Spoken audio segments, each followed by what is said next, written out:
This is a clip from the Cannon podcast. To hear the full episode and get access to exclusive benefits, head over to patreon.com/thecannonpod and sign up for just £3 a month. Kai Havertz, an Arsenal player, basically officially confirmed, might be confirmed by the time the video is out, filming this on a Tuesday. Seen in an Arsenal kit, gleaming and smiling, signing for the biggest club in London. Love to see it. And, there's a lot of ideas of where he could play for Arsenal. And there's been some really bold shouts, some shouts of midfield position, attacking midfield, centre forward, wherever he plays, maybe even out wide. So, lads, how do we think Kai Havertz can transform the way Arsenal play? Because surely if you're spending 60, 55 million pounds on a player, he's going to be a starter or a key player in the first team. So how does he change the way we play? Go on, George. I think fundamentally when you look at Kai Havertz, you have to analyze his off-the-ball movement and his spatial awareness. One of the biggest things is he's made the most runs in the box other than a certain Haaland, from stats. So you're going to get a mover. You're going to get somebody that off the ball is going to offer quite a bit to this Arsenal team in terms of finding pockets in the half space and offering a level of efficiency in those half spaces. Not necessarily the final action, but what I mean is more so the final, maybe the final ball, the linking of play. Some of the times I think when we were watching Arsenal last season, there was these pre-assist bubble defects where we found that we were getting to the final third well, but we weren't converting those into serious chances. We weren't converting those into serious goals.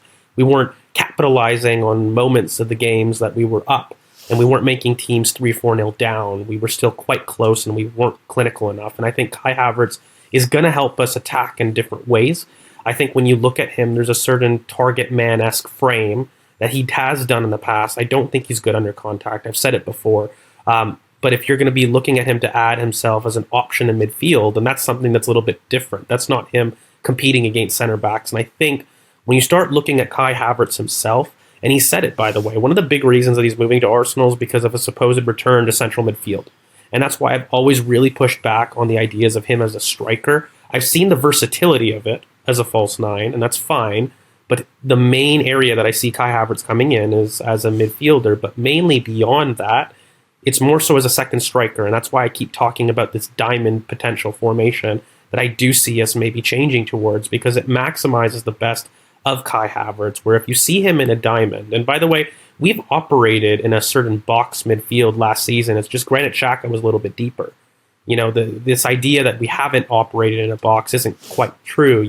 Granit Xhaka himself is somebody that was more of the highest midfielder in our midfield three, and I think Kai Havertz is going to take that role, but in a very different way. We won't see it up and down on the left-hand side necessarily. I think he'll have freedom of movement. I think he won't be restricted. I think he may cheat to the right because he has a certain more bias towards that right half space himself. I think he has no angle bias receiving. He can totally receive on the left or on the right, but he himself prefers and has a lot more efficiency in the right half space as opposed to the left. I think if you analyze some of his Chelsea games, even if he played on the left, he wasn't as efficient, even though he can receive that way. He just doesn't see the pitch in the same way as he does on the right-hand side. But this diamond, what it does offer is it offers us an ability to have him crash the space that Jesus will leave by coming in.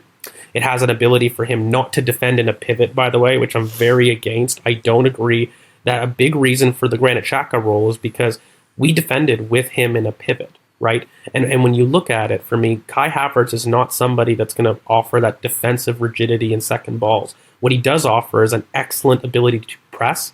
He's actually quite good in terms of meeting markers, but what he isn't good at is roving for second balls, and he's not going to be good at it in terms of holding a 4-4-2 block. So for me, you can't have him in pivot responsibilities, and that diamond would not. The diamond is actually something that would allow him to defend a lot higher up the pitch. It would facilitate our press. It would allow him to have those goal-scoring exploits, but at the same token, we wouldn't lose some of the central kind of compactness that we've had of last season. Now, it would mean us defending in a different way. And I think, Alex, we've talked about it in so many other videos, and even, this one, I'm sure you'll jump in, where I think something new will happen to Arsenal. And for me, Kai Havertz is the biggest example of that. I've always felt it could be in a diamond. That's how I see us maximizing Havertz himself. But I think what's clear is even if Havertz comes to play in midfield, he's not performing the same Xhaka role. He may be there in name and in replacement, but the role will be quite different because he can't offer the defensive rigidity of what Xhaka did. So we will use him in a different way, and it will be in midfield. I just don't believe that it will be in the same role that we saw last season. Havertz is the perfect example of evolution, both from an Arsenal perspective and an Arsenal watcher's perspective. We assume that when a team goes into the next season, that the dynamics are going to be the same, and we don't recognise that. Okay, right. So Havertz drops in. Let's just say, for argument's sake, Declan Rice comes in for Thomas Partey. Right?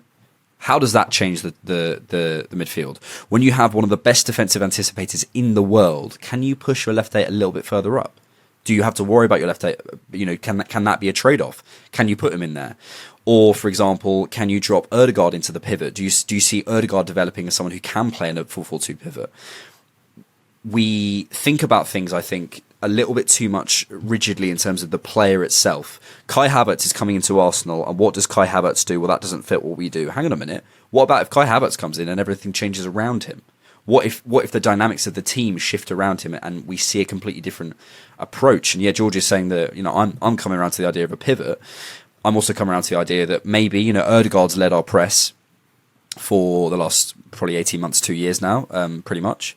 But Kai Havertz is a very intelligent player, and by the way, also a rapid player, a 6'3" rapid player who, if you want someone leading your press, and if you believe he can do that, I haven't seen it necessarily do that, but that's certainly an option. So I think it's not only the evolution of the team itself, but it's us watching it and going, how can we evolve and start thinking about things not necessarily. And I repeat myself and keep banging this drum, but I think it's the most important thing that a football fan can think of and recognise. Teams aren't 4-2-3-1. They are in possession, out of possession, and in transition. And then you start looking through and you go, okay, in possession, what's the role he could play? Out of possession, can we change our shape out of the 4-4-2 block? Maybe we're changing it to a 4-3-2-1 block or whatever it is. Can that work in that sense? What are the benefits of that and drawbacks of that? And then in transition, how can he help us? And yeah, I agree with George. I have concerns about his second balls, but when you're adding in one of the best second ball rovers in world football into your team, ideally with Declan Rice, it may even be that we went, okay, we'll get Havertz because we know we're getting Rice. Who knows? I don't want to use copium, but I'm just saying, if we believe definitely we're getting Rice, that might be why we pulled the trigger on Havertz. Who knows? I don't think know. that's copium, mate. I think it's transfer strategy that, people are linked. Like, when you have a look at it, you don't go into a window saying, I will buy one isolated player and it won't work in other ways. Like, you look at it as a pod, particularly in midfield. You have to, because they have to complement each other's skill set. Thomas Partey is a very, very good player, right? He's a very, very good player, and I love him, and I think he's been a brilliant servant for Arsenal Football Club. But he has limitations. Granit Xhaka, same. More limitations, but same. What if Mikel thinks, hang on a minute, I can combine that into one player? I can combine what they bring defensively in terms of that solidity, that transition control from both of them. I believe I can get that out of one player and slightly adapting or slightly developing other players around them. Then you've got a whole free player. And then you go, who can that player be? I know someone who picks up unbelievable positions in the pockets. I know someone who has so much growth potential, who scored 17 goals from midfield. Like, let's add that into our attack. And I'm not saying that is 100% the case. I'm just saying this might be part of the thinking. And as George mentioned, when you start going, okay, right, here's our targets for the summer. If we get that guy, that means we can get him. And if we get that guy, that means we can get him, because we can transition so it's all a puzzle piece. And Edu will have that whiteboard up on his board, which we see in All or Nothing, going, okay, well, if we can get that guy, that means we've got a little bit more freedom on this side or whatever. And then that could change that role. So it's a symbiotic thing, and we kind of know this, but I think we sort of forget it when we hear a transfer link and go, oh my God, no! You think, hang on a minute, this could be an evolution and a change. And what's exciting is every single summer so far under Arteta's reign, I think we've adapted and evolved for the better. So I think the idea that it's going to stop now, I don't see that at all. And something, just to finish off, something George said recently, just sort of in passing, but I've been thinking about it. Sack it in the 8. I'm not going to say it'll happen this year, but if your job is to get your best players closer to goal, Saka is, when he goes into lane 4, is unstoppable. Watch him for England. Watch that goal against Man United. Watch that goal against Everton. Arteta's watching that going, okay, Saka's in lane 4. How do I get him more there? Now, again, he doesn't have to go in and be right 8. He doesn't have to do that. But how does that, how does a Rice transition as for someone who can be more on the overlap or whatever? But I think the idea of players evolving and players changing positions, I think is going to become more and more relevant for us. And I think keep an eye on other ones like that one. Thanks for checking out the Cannon Podcast. To get full episodes and access to exclusive benefits, head over to patreon.com/thecannonpod and sign up for just £3 a month.